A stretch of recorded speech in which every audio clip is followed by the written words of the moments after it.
Em nossa rotina santa de nos reunirmos todos os domingos, tanto pela manhã quanto pela noite, Deus tem nos dado a graça de ouvirmos a sua palavra, de ouvirmos as suas instruções, de ouvirmos os seus conselhos por um período já longo. Temos experimentado as bênçãos dispensadas por Deus todos os domingos pela manhã, todos os domingos pela noite, além de termos a oportunidade do relacionamento fraternal. Eu estava essa semana conversando com um casal, novo convertido da nossa igreja, e eles estavam falando para mim: pastor, como é bom estar com os irmãos. Que alegria estar na reunião de oração. Que alegria estar com os irmãos no culto pela manhã. Que alegria estar com os irmãos pelo culto da noite. São dádivas do Senhor. Além de recebermos as bênçãos por meio da palavra, temos os frutos da comunhão. Até hoje, nós já ouvimos 319 estudos bíblicos pela manhã, 319 sermões pela noite. Então, somando tudo isso, 638 sermões ou estudos bíblicos nós recebemos até hoje. Hoje vai para 639. Fora os pregadores que vieram falar na nossa igreja durante esses quase 7 anos e os irmãos que ensinam e pregam também. Então, podemos chegar aí na casa de 700 vezes que nós ouvimos a palavra do Senhor em nossos encontros. E nós temos, meus irmãos, desfrutado não apenas da palavra de Deus, mas nós temos desfrutado dos seus efeitos práticos nas nossas vidas. Nós não podemos mensurar, por exemplo, quantos pensamentos desconstruídos. Nós não temos como mensurar quantas famílias foram restauradas e edificadas durante todo este período. Quantas pessoas convertidas ao Senhor, inclusive crianças. Quantas vezes o Senhor santificou as nossas vidas, fortaleceu e firmou a nossa fé. Talvez você tenha chegado nesse culto de uma forma e só no período do louvor o Senhor já redirecionou o seu coração e preparou o seu coração para ouvir a palavra de Deus. Meus irmãos, esses são os privilégios de estarmos expostos à palavra de Deus e à ação do Espírito Santo. Eu acompanho alguns pastores, algumas igrejas, e eu tenho visto a discussão, a conversa em muitos contextos, e eles estão levantando a questão: por que é tão importante toda a família reunida no culto, as crianças não estarem divididas em salas, mas todos aprenderem. Eles estão discutindo sobre isso agora. Nós temos experimentado isso desde quando nós começamos a igreja. Temos experimentado todos os frutos de Deus em nossa formação como famílias. E meus irmãos, seja por minha vida, seja pela vida de outros pastores que pregam aqui, de outros irmãos que também ensinam, se vocês perceberem, se vocês estiverem atentos, vocês vão enxergar Deus tratando com a igreja de forma muito específica, em temas específicos. Se os irmãos perceberem as últimas pregações, vocês vão perceber, eu creio que os irmãos perceberam, e quantas vezes eu estou falando perceber, não é? Eu creio que os irmãos entenderam o que Deus tem falado conosco como igreja.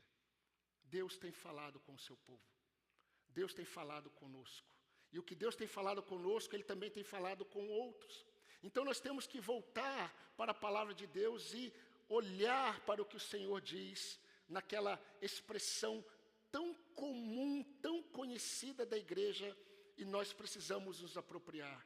Quem tem ouvidos, ouça o que o Espírito diz às igrejas. Eu convido você a desfrutar da bondade do Senhor mais uma vez, a desfrutar da graça do Senhor mais uma vez, e vamos ouvir ao Senhor mais uma vez. Convido você a abrir a palavra de Deus no Evangelho de Lucas, capítulo 13. Lucas, capítulo 13. Vamos ler dos versículos 10 a 17.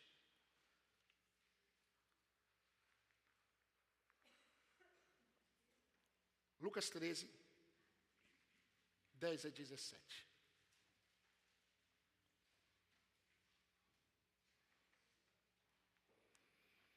Diz assim a palavra do Senhor, por meio de Lucas. Num sábado, Jesus estava ensinando numa das sinagogas. E chegou ali uma mulher possuída de um espírito de enfermidade, havia já 18 anos. Ela andava encurvada, sem poder se endireitar de modo nenhum. Ao vê-la, Jesus a chamou e lhe disse: mulher, você está livre da sua enfermidade. E impondo-lhe as mãos, ela imediatamente se endireitou e dava glória a Deus. O chefe da sinagoga, indignado por ver que Jesus curava no sábado, disse à multidão: há 6 dias em que se deve trabalhar. Venham nesses dias para serem curados, mas não no sábado. Porém o Senhor lhe respondeu: hipócritas, cada um de vocês não despreende da manjedoura no sábado o seu boi ou o seu jumento para levá-lo a beber? Por que motivo não se devia livrar deste cativeiro em dia de sábado esta filha de Abraão, a quem Satanás trazia presa há 18 anos? Tendo Jesus dito estas palavras, todos os seus adversários ficaram envergonhados. Entretanto, o povo se alegrava por todos os feitos gloriosos que Jesus realizava. Convido você a orar comigo. Senhor nosso Deus, Pai querido, Tu sabes, ó Deus, que a nossa liturgia ela é curta. Nós não ficamos aqui por 2 horas. Nós ficamos aqui por 1 hora e 15 minutos. Senhor Deus, nós cremos que é o suficiente para agradá-lo como igreja. E é o suficiente para ouvirmos a Tua voz. A Tua palavra foi lida. Que o Senhor me capacite por misericórdia e graça a expor a Tua palavra, para que a Tua igreja seja santificada, fortalecida, orientada, e vidas sejam transformadas pelo poder do Teu Espírito. Tudo aquilo que não provém do Senhor, que está em nosso meio, que o Senhor remova. E que em nome de Jesus, somente a Tua voz seja audível e as manifestações do Senhor visível. Senhor Deus, obrigado pela Tua presença conosco. Pedimos também que o Senhor abençoe todos os demais irmãos, que neste momento também estão reunidos em suas igrejas locais, para adorar ao Senhor e ouvir a Tua voz. Fale com a Tua igreja espalhada pelo mundo. É o que nós pedimos no nome de Cristo, o nosso Senhor e Supremo Pastor. Amém, Senhor. Amém.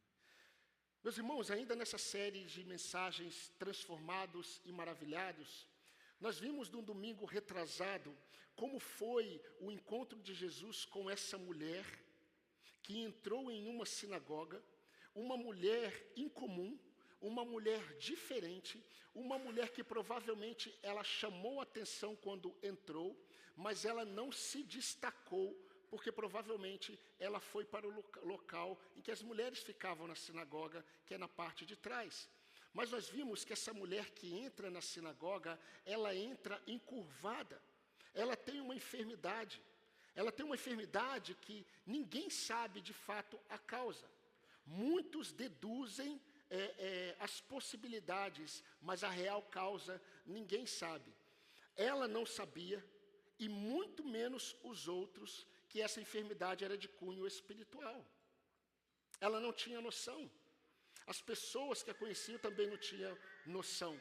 E Lucas diz, nós temos a informação por intermédio de Lucas, que essa enfermidade era de cunho espiritual, porque Lucas diz que ela tinha um espírito de enfermidade. E esse espírito de enfermidade era um espírito maligno que a deixava enferma. A confirmação disso é que Jesus, mais à frente, diz que ela estava cativa por Satanás. Satanás aprendia, mas não apenas aprendia naquela enfermidade, aprendia na sua alma. E nós sabemos a realidade de todos aqueles que não estão em Cristo Jesus. Mas essa mulher, ela é curada. Ela é curada logo depois dela entrar na sinagoga e Jesus chamá-la. Jesus está ensinando. E quando Jesus a vê, Jesus a chama. Então ela fica em destaque. E Jesus olha para ela e Jesus impõe as mãos sobre ela. E o texto diz no versículo 13 que ela imediatamente se endireitou e dava glórias a Deus. Ela não apenas foi transformada, ela ficou maravilhada com o poder de Deus em Cristo Jesus. E como já vimos no primeiro sermão, de domingo retrasado, O que Jesus está fazendo aqui nada mais é do que a manifestação do seu ministério, do seu chamado, que Lucas registrou no início do seu capítulo. Quando Jesus ele entra numa sinagoga, dão a ele uma escritura, o rolo do profeta Isaías, ele abre no livro de Isaías, capítulo 61, ele lê o capítulo 61 bem no seu início, ele fecha o rolo e ele diz, hoje se cumpre essa escritura. Mas o que ele disse? Ele disse assim, o Espírito do Senhor está sobre mim, porque ele me ungiu para evangelizar os pobres, enviou-me para proclamar libertação aos cativos e restauração da vista aos cegos, para pôr em liberdade os oprimidos e proclamar o ano aceitável do Senhor. Hoje se cumpre essa profecia em mim. E o que Jesus está fazendo aqui é mais uma manifestação do seu ministério. Jesus veio para dar liberdade aos cativos. Jesus veio para libertar os cativos. Mas nesse texto há dois tipos de cativeiros. E eu creio que você já percebeu que todo cativeiro ele é opressor. Todo cativeiro. E Jesus, ele veio para livrar o homem de muitos cativeiros. Até porque o nosso coração cria cativeiros. O nosso coração cria cativeiros que nos aprisionam. Mas há dois cativeiros aqui que Lucas ele registra nessa narrativa e que nós temos destacado. O primeiro, nós vimos domingo retrasado, dos versículos 10 a 13, que são aqueles cativeiros que vão além de nós mesmos. São cativeiros velados, são cativeiros que nós não conseguimos identificar, mas eu não vou pregar novamente o sermão de domingo retrasado. Mas quando nós falamos, queridos, que Jesus veio libertar o pecador de cativeiros velados, nós estamos falando daqueles cativeiros que estão além da nossa percepção natural. São aqueles cativeiros que nós não conseguimos perceber. Agora, a segunda parte desse sermão, que também fala sobre a liberdade aos cativos, sobre essa obra de Cristo de libertar o homem do cativeiro opressor, eu quero destacar um outro cativeiro opressor que Jesus, ele veio nos libertar, que vai agora dos versículos 14 a 17.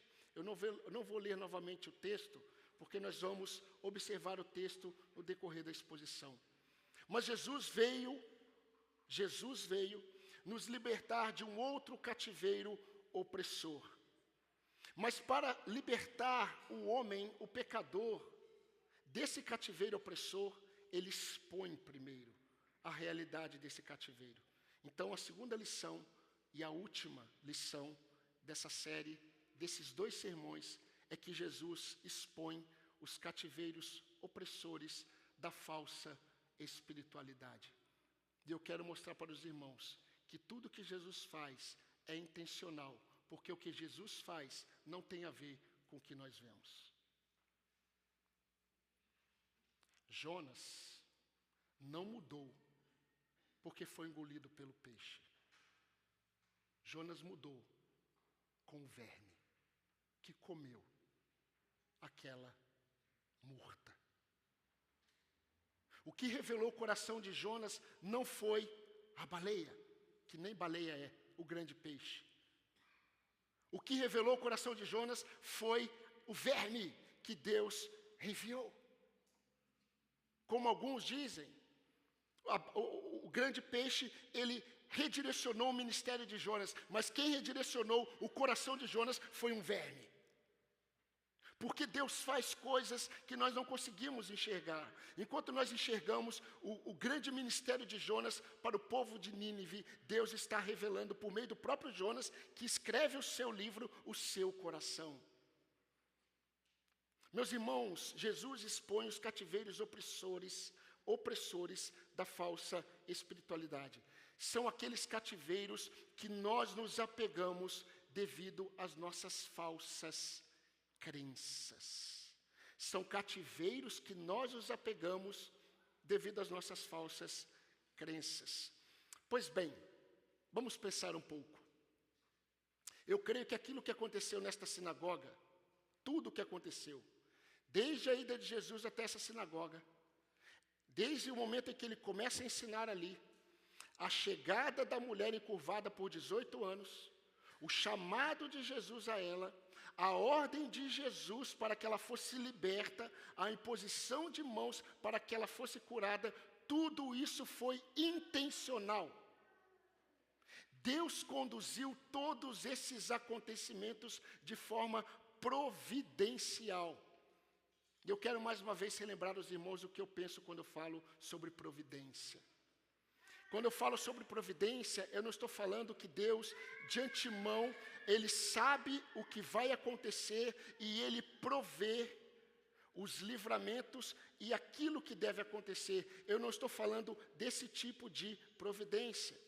Eu estou falando da providência que repousa no fato de Deus conduzir os acontecimentos segundo os seus propósitos eternos para o cumprimento da sua vontade. Temos 2 exemplos clássicos. Um nós ouvimos domingo passado, José no Egito. José no Egito tem a ver com a providência de Deus. Deus conduziu todos os acontecimentos para o cumprimento dos seus propósitos. Esther na Pérsia também tinha a ver com a providência de Deus. O que eu estou querendo afirmar? Que a providência de Deus repousa em sua soberania. E eu creio, meus irmãos, que Jesus, Ele estava conduzindo esses acontecimentos. Jesus estava conduzindo a vida desta ex-pobre mulher encurvada. Jesus iria libertá-la. Jesus queria libertá-la. Jesus iria produzir vida nela, que há 18 anos ela não tinha. Mas muito mais do que endireitá-la e libertá-la de um espírito maligno. O Senhor iria transformar a história dela, a alma dela. Mas, meus irmãos, há algo além disso acontecendo e muito maior. Jesus está conduzindo todas essas coisas para expor e libertar os homens de um outro cativeiro muito mais opressor do que estes, que é a falsa espiritualidade. Jesus conduziu tudo aquilo na sinagoga para revelar o coração de um homem. O foco de Jesus não estava na mulher, o foco de Jesus estava no líder da sinagoga. O foco de Jesus estava no líder da sinagoga e no coração de algumas pessoas que estavam ali com eles. Porque quando Jesus fala hipócrita, Jesus não fala hipócrita apenas para o líder da sinagoga. Ele usa o plural, hipócritas. Tem outros ali. Muitos irmãos leem a parábola do filho pródigo. Nós cantamos sobre o filho pródigo. Nós falamos tantas coisas sobre o filho pródigo. Nós falamos tantas coisas sobre o pai do filho pródigo, mas a ênfase da palavra do filho pródigo não está no pai, nem no filho pródigo, mas no filho que ficou. O filho que ficou representa a liderança espiritual de Israel.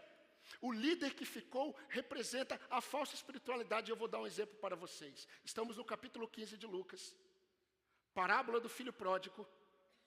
E qual é a reação do irmão, do filho pródigo, quando ele vê a recepção que o pai dá ao filho pródigo? O texto diz, e o irmão ficou indignado.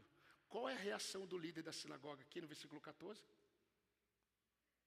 O líder da sinagoga, vendo o que Jesus fez no sábado, ficou indignado.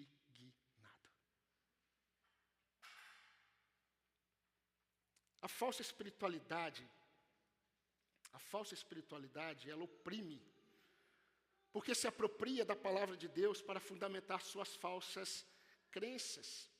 Meus irmãos, é interessante porque após Jesus curar essa mulher na sinagoga, em dia de sábado, o chefe da sinagoga, ele fica indignado, está no versículo 14, ele fica indignado, porque Jesus curou no sábado, mas ele não repreende Jesus. Ele não fala nada para Jesus. Ele repreende a multidão. Porque a falsa espiritualidade, ela não gosta da verdade, mas ela não consegue confrontar a verdade. E o texto diz que o homem, o chefe da sinagoga, indignado por ver que Jesus curava no sábado, não disse nada para Jesus, ele disse à multidão. E o que ele diz à multidão? Ele usa a Bíblia. Ele usa a Bíblia. Ele usa Êxodo 29 e 10. Ele cita a Bíblia, mas ele interpreta de forma equivocada. A sua interpretação está totalmente equivocada. O texto de Moisés diz assim. O texto de Moisés diz assim. O texto inspirado. Há 6 dias é que se deve trabalhar. Exatamente o que ele disse. Há 6 dias que se deve trabalhar. Ou seja, esse é o texto inspirado. Agora, a interpretação que ele dá está totalmente equivocada. Ele diz assim, então venham nesses dias, nos 6 dias, para serem curados. Não no sábado. Não venha para ser curado no dia de sábado. Então, ele cita Êxodo na íntegra, interpreta de forma errada, porque ele quer sustentar a sua falsa espiritualidade. E nós já sabemos o que Jesus tem mostrado a nós, a todos nós, que a falsa espiritualidade, ela é sinônimo de cegueira espiritual. Cegueira espiritual. Jesus disse aos fariseus, guias cegos, vocês coam para não engolir um mosquito, mas vocês engolem um camelo. Hipócritas. Isso está lá em Mateus 23, 24.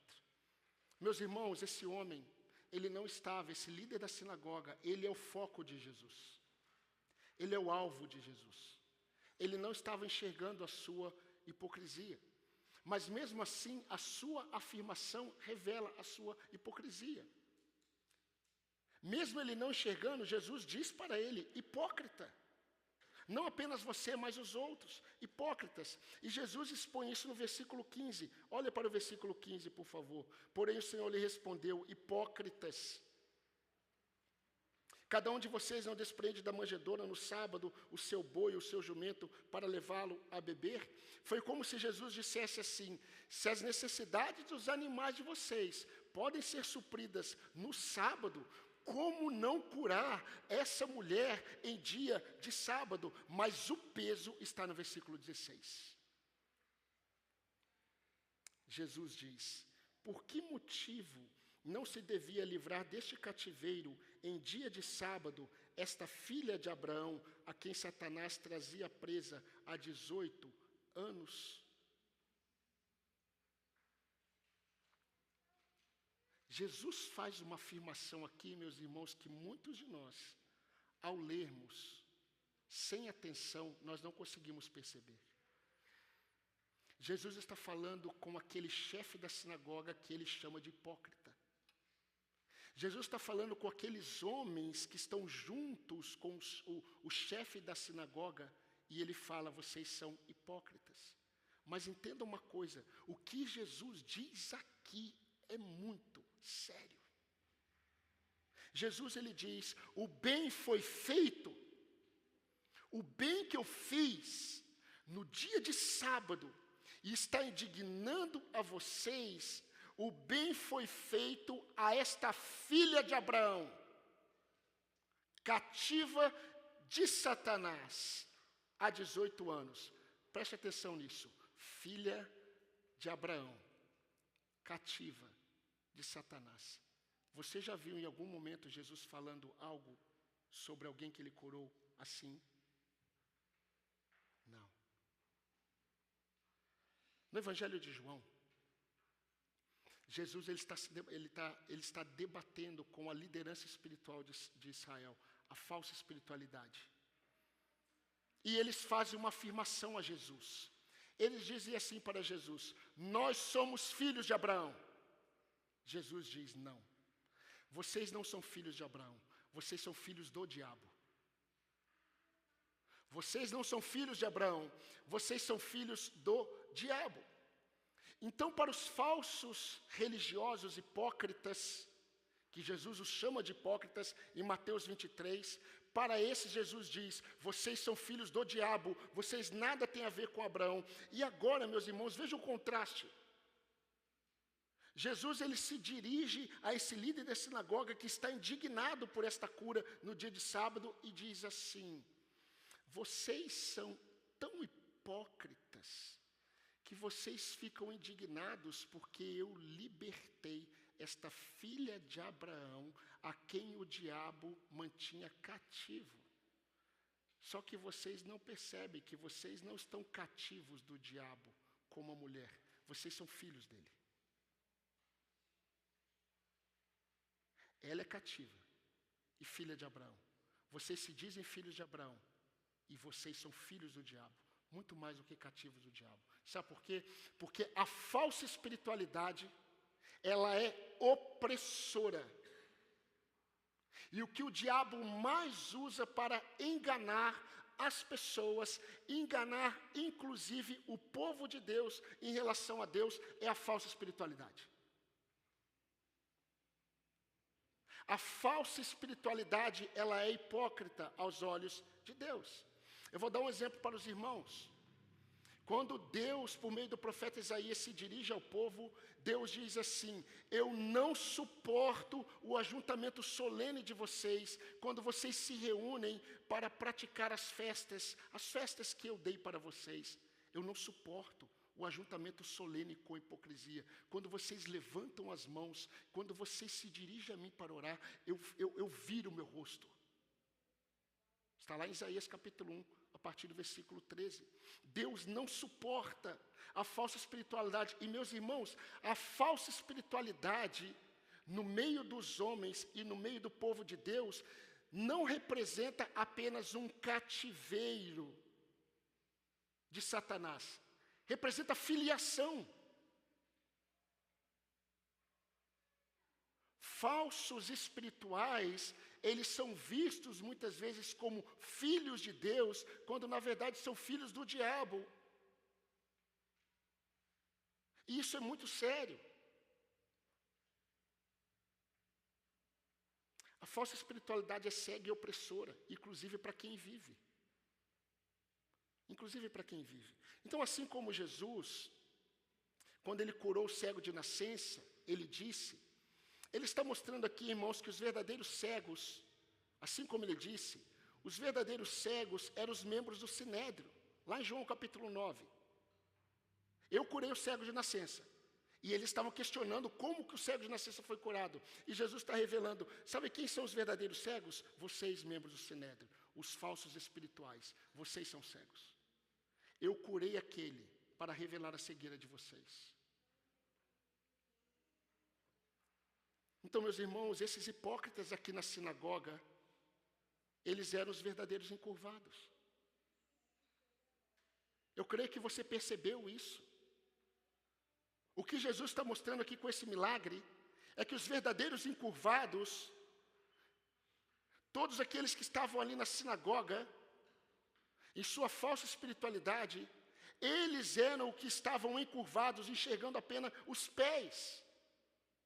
O que Jesus faz com aquela mulher, libertá-la, foi para expor o coração dos hipócritas, o coração dos falsos espirituais. Então, meus irmãos, diante disso, o que acontece quando a verdade os confronta? O texto diz, e vai ficar mais pessoal quando eu aplicar o texto aos irmãos. Mas os religiosos, após essa confrontação com a verdade, eles ficaram envergonhados. O versículo 17 diz que os inimigos de Jesus, os adversários de Jesus saíram envergonhados. Mas as pessoas se alegraram com Jesus. Há duas realidades aqui. Existem pessoas oprimidas pelos cativeiros desconhecidos. Essas pessoas, elas precisam ser libertas do que elas não conhecem. Mas existem aquelas pessoas que estão envergadas pela falsa espiritualidade. Essas precisam ser envergonhadas pela verdade. Elas precisam ser envergonhadas pela verdade para que se arrependam. E é assim que Deus trata. Porque essas pessoas, elas não estão enxergando além dos próprios pés. Além disso, meus irmãos, essas pessoas envergam outras com a sua falsa espiritualidade. Envergam outras com a sua religiosidade opressora. São pessoas que colocam laços sobre os seus próprios caminhos e colocam obstáculos para o agir de Deus na vida de outras pessoas. Meus irmãos, isso foi tão esmagador. O que Jesus falou aqui foi tão esmagador. O argumento de Cristo foi tão esmagador e tão eficaz, a sua repreensão, que todos os adversários entenderam e saíram envergonhados. Todos. O líder da sinagoga e os que estavam com ele foram silenciados, curvaram suas cabeças de vergonha. Por isso, diante da falsa espiritualidade, a verdade, ela expõe e envergonha para libertar. E como eu disse, meus irmãos, a falsa espiritualidade, ela está presente no meio do povo de Deus. Jonas, o grande profeta de Deus, ele estava oprimido. Não era pelo diabo. Jonas estava oprimido. Não era de mágoa por Nínive. Jonas estava envergado pelo seu próprio coração religioso, sem compaixão e misericórdia com o povo que Deus enviou para pregar. Eu gostaria de caminhar um pouco com as aplicações, porque eu creio que são verdades muito importantes para nós. Parece distante, mas não é. Não são verdades distantes, são verdades próximas. Meus irmãos, esses acontecimentos nessa sinagoga nos revelou muito mais do que uma cura poderosa. Nos revelou muito mais do que uma cura poderosa, muito mais do que libertação de espírito maligno. Revelou muito mais, inclusive, dessa exposição de um cativeiro opressor da falsa espiritualidade, muito mais. O que esse texto e o acontecimento aqui revela é exatamente o ministério de Deus libertador, o ministério de Jesus.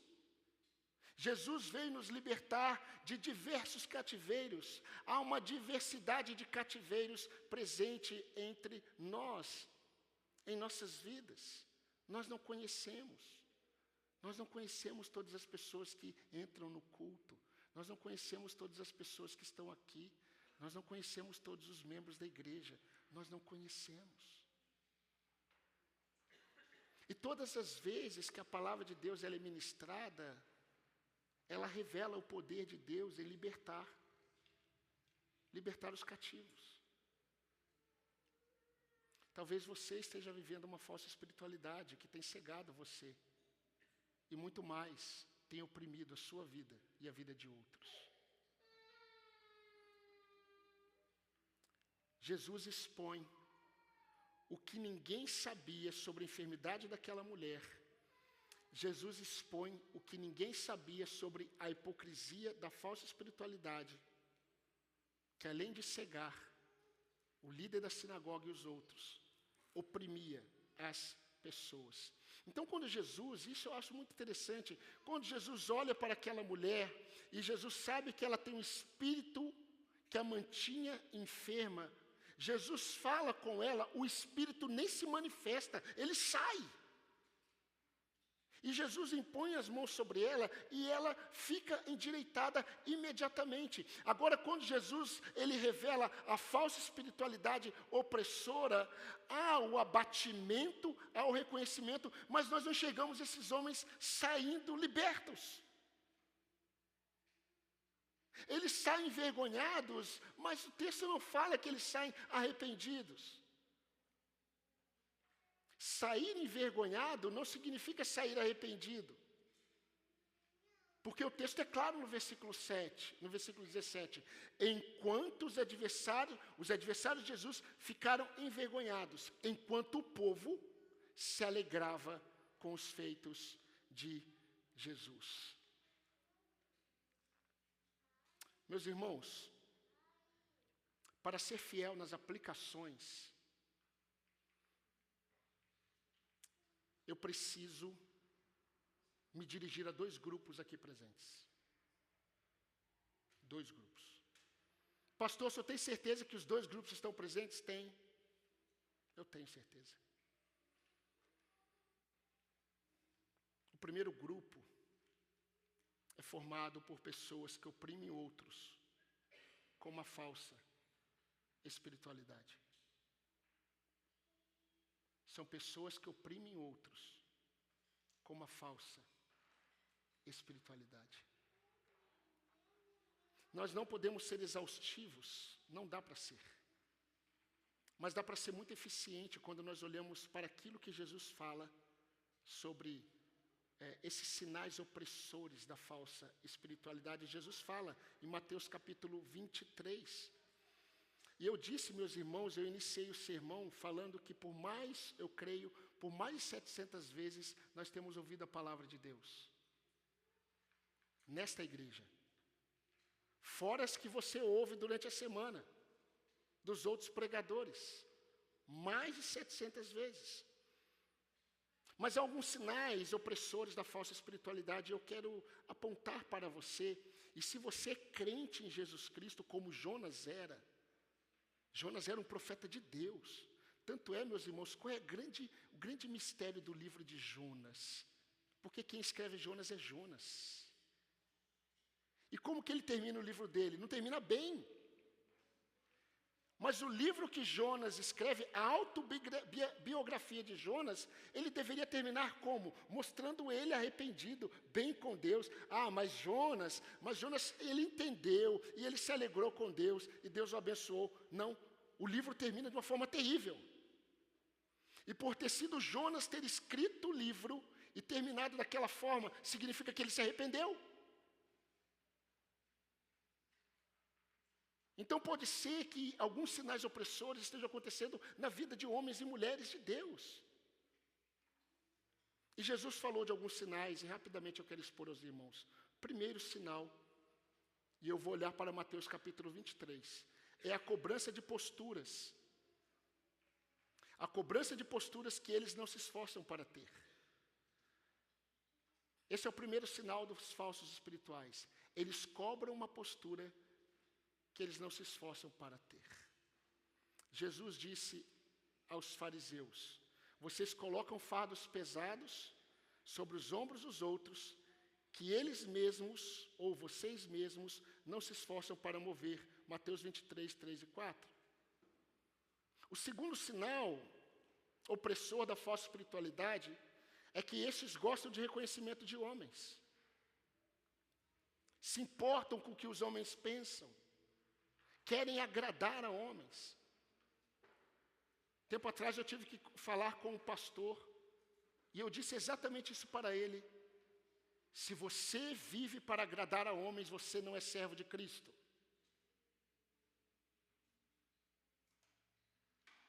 Se eu vivo para agradar a homens, eu não sou servo de Cristo. Paulo disse isso aos Gálatas. Querem reconhecimento de homens. O terceiro, o apego a regras e o descrédito à graça. São homens e mulheres que se apegam a regras, mas eles desprezam a graça de Deus. Jesus falou para eles: vocês se tornam um obstáculo à graça de Deus, porque vocês tornam a entrada do reino um fardo de regras.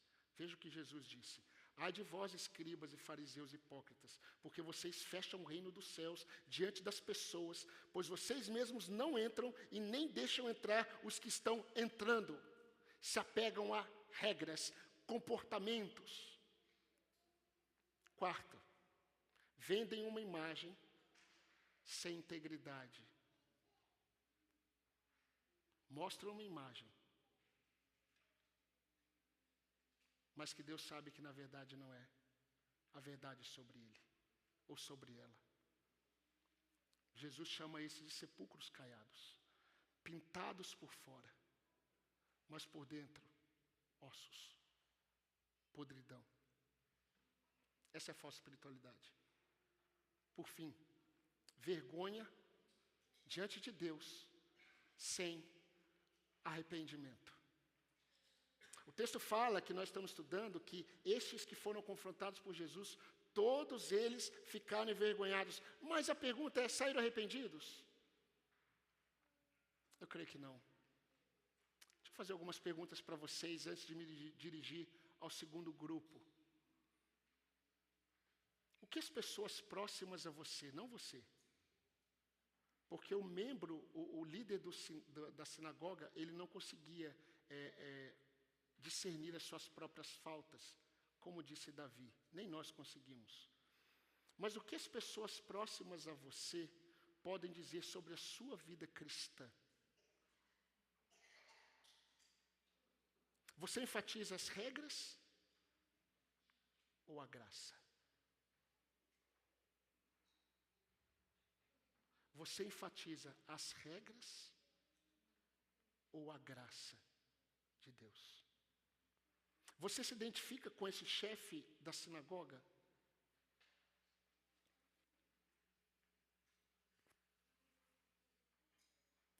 Se você se identifica com esse chefe da sinagoga e você se envergonha, não despreze essa oportunidade de se arrepender.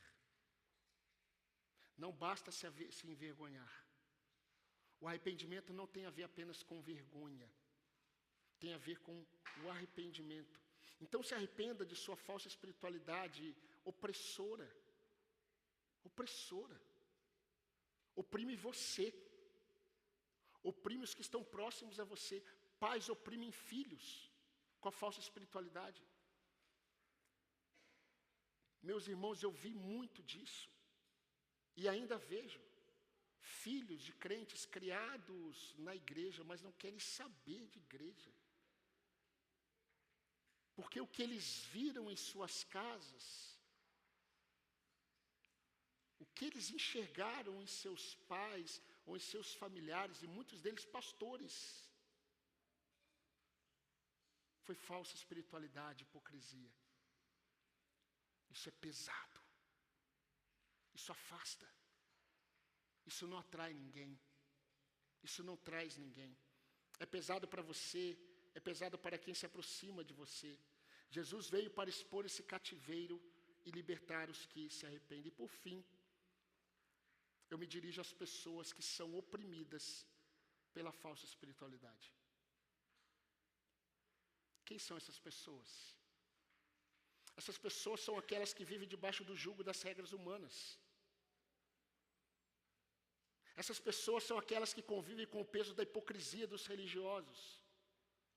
Essas pessoas são aquelas que estão seguindo regras de homens aparentemente piedosos, mas não a palavra de Deus. Essas pessoas são aquelas que se sentem oprimidas com as pessoas que deveriam imitar. Essas pessoas, meus irmãos, são aquelas que ouvem mandamentos, mas não veem a prática deles.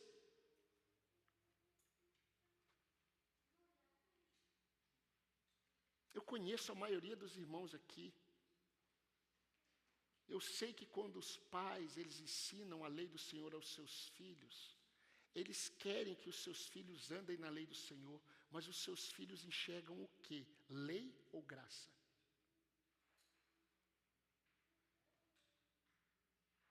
Os seus filhos, eles ouvem o Evangelho ou eles enxergam o Evangelho? Eles ouvem sobre a importância de orar ou eles enxergam o desejo no coração de seus pais de buscarem a Deus? Eles ouvem os pais dizendo, a igreja ela é importante, ou ela enxerga os seus pais mostrando o quanto a igreja ela é importante? A falsa espiritualidade, ela está mais perto do que nós imaginamos. E ela oprime, ela afasta.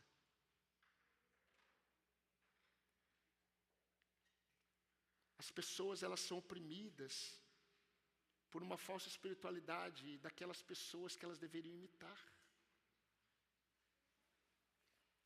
Eu, como pastor, eu preciso dar exemplo para todos os meus irmãos, de tal forma, que os jovens, que por um acaso passarem pela mente deles o desejo de serem pastor, eu quero ser pastor como o meu. Se Deus me chamar para ser pastor, eu quero ser pastor como o meu pastor. Se Deus me der um casamento, eu quero ser um homem como o meu pai. Eu quero ser uma esposa como a minha mãe. Eu quero ser um diácono como o irmão da minha igreja que é. Eu quero ser um homem temente a Deus como o meu avô, como a minha avó. Porque o que ele ouve sobre espiritualidade é visível, mas não em regras, em lei, em graça. Em graça. Há muitos que são oprimidos, estão cansados e frustrados, irmãos. Sabe por que tem tantas pessoas? Eu não estou falando da questão de salvação, porque quem está em Cristo, ele permanece em Cristo. Mas sabe por que tem tantas pessoas que não querem entrar numa igreja? Porque eles estão oprimidos, cansados, feridos por aqueles que dizem que são e nunca foram. Por aqueles que pregam e não vivem. Por aqueles que falam para os outros, colocam peso sobre os outros, mas eles não se esforçam sequer um pouquinho para viver aquilo que eles ensinam. É o que Jesus falou aos falsos hipócritas. As pessoas oprimidas pela falsa espiritualidade aprendem, e isso é terrível, porque elas aprendem que a salvação e a vida cristã estão fundamentadas no que elas fazem. E não no que Cristo fez. Elas não conseguem enxergar Cristo. Elas só enxergam regras, comportamentos. Pais, dia dos pais hoje. Pais, você se contenta com a mudança de comportamento do seu filho? O que você quer mesmo do seu filho é que ele mude de comportamento? É possível mudar aos seus olhos. Mas a sua piedade vai ser um instrumento nas mãos de Deus para que a mente e o coração dele, ou dela, sejam transformados por Cristo. Pare de enfatizar tantas regras. Manifeste a graça. Aponte para Cristo. E não para aquilo que ele faz ou deixa de fazer. Por fim, esses que são oprimidos pela falsa espiritualidade, eles andam encurvados, por algo que eles não conseguem sustentar. Irmãos, o diabo ama. O diabo ama usar os hipócritas. O diabo ama usar a falsa espiritualidade para encurvar as pessoas. Eu creio que você já entendeu que o foco de Jesus nessa sinagoga não foi a mulher. Ela experimentou a dádiva, mas ela já estava nos planos de Deus para expor o verdadeiro cativeiro opressor, a falsa espiritualidade. Não dá mais para brincar de ser piedoso. O que eu creio, eu preciso praticar. Na dependência de Deus. Mas quando eu faço isso entendendo, eu não manifesto regras.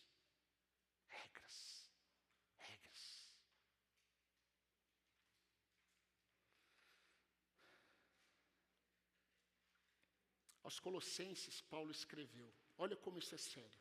E eu vou terminar aqui. Aqui não.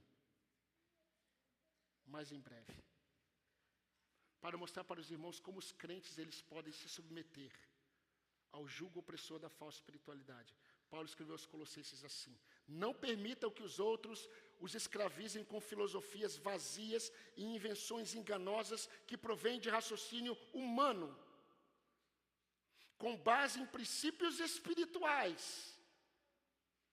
Mas são princípios espirituais deste mundo e não em Cristo. Não permitam que coloquem sobre vocês um jugo de falsa espiritualidade.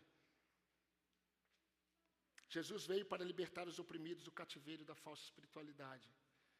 Talvez seja um cristão que está aqui, uma irmã. Talvez seja um não crente, que além da falsa espiritualidade está encurvado pelo poder das trevas, pelo poder do pecado. Não há ferramenta mais eficaz na mão do diabo do que a falsa espiritualidade, grave isso. Não há. E para você que entendeu que esse é o maior cativeiro que Jesus veio libertar, eu quero ler para você um texto que você conhece. Que Jesus falou exatamente sobre isso e eu já expliquei para os irmãos. Que todo aquele que ensinava, assim como o líder da sinagoga, assim como os falsos espirituais de Israel, todo aquele que ensinava, ele lançava sobre os seus discípulos o jugo da sua doutrina. Então, se você é ensinado por mim, e nós estivéssemos no contexto de Israel, aqueles que me seguem, eles estavam carregando sobre eles o meu jugo, o jugo da minha doutrina. E Jesus, conhecendo aqueles que ele estava chamando, Jesus disse: venham a mim todos vocês que estão cansados e sobrecarregados, e eu vos aliviarei. Cansados, sobrecarregados com o quê? Com o jugo da falsa espiritualidade. Tomem sobre vocês o meu jugo e aprendam de mim, aprendam a minha doutrina, porque eu sou manso e humilde de coração, e vocês acharão descanso para a sua alma. Vocês não andarão mais envergados, porque o meu jugo é suave e o meu fardo é leve. Sabe por que o meu jugo é suave e o meu fardo é leve? Porque Jesus não era como os hipócritas. Ele falava com autoridade, porque o que Jesus falava, ele vivia. E o que ele vivia era pregado.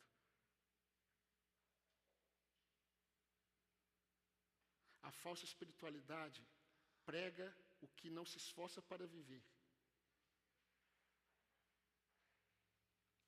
Mas nós temos sobre nós o fardo, o jugo suave de Cristo, para que nós tenhamos descanso na nossa alma. A falsa espiritualidade, ela é opressora.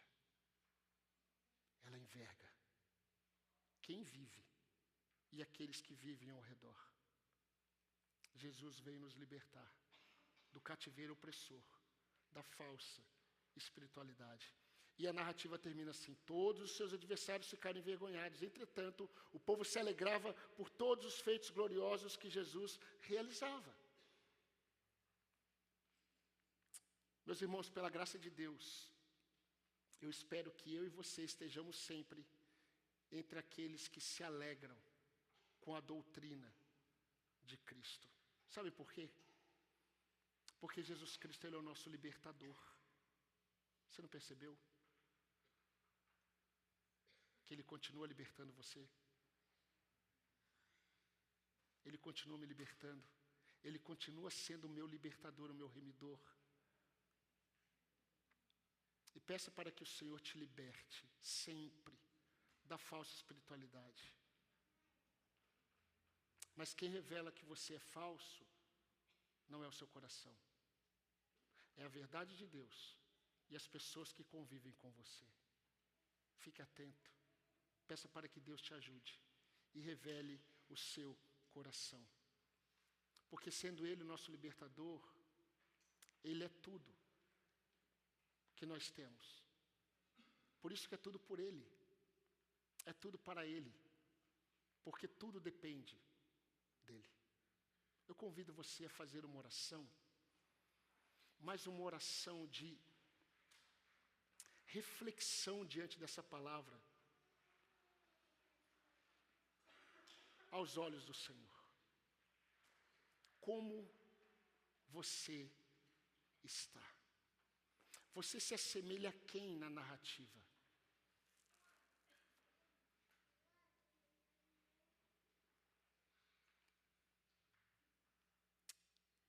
você não saia apenas envergonhado, mas transformado e maravilhado com Jesus. Mas fale com Ele. Fale com Ele. Convido os irmãos do Ministério do Culto que venham à frente. Continue orando.